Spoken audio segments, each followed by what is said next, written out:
స్థానిక భగత్ నగర్లోని అయ్యప్ప స్వామి ఆలయంలో శని త్రయోదశి పురాణం మహేశ్వర శర్మ నేతృత్వంలో అయ్యప్ప స్వాములు తెప్పోత్సవ కార్యక్రమం నిర్వహించారు. ఈ కార్యక్రమంలో భక్తులు అధిక సంఖ్యలో పాల్గొని అత్యంత భక్తి శ్రద్ధలతో తెప్పోత్సవం కమిటీ చైర్మన్ డి సంపత్ ఈ సందర్భంగా మాట్లాడుతూ, ఈ తెప్పోత్సవంలో భక్తులు శని పూజలు చేసుకుంటే మానవుల పాపాలు తొలగిపోయి పుణ్యాలు లభిస్తాయన్నారు. ప్రజలందరూ సుఖశాంతులతో విలసిల్లాలని కోరుకుంటున్నట్లు ఆయన ఈ సందర్భంగా చెప్పారు.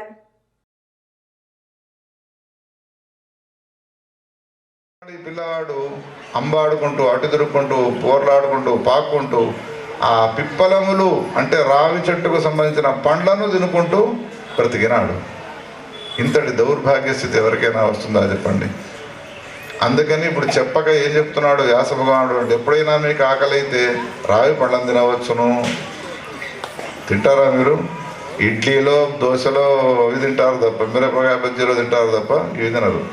ఇంతటి దరిద్ర స్థితి ఎవరికైనా వస్తుందా లోకంలో? కానీ పిప్పలములను తినడం వలన పిప్పలాదా అనే పేరు వచ్చినదాని.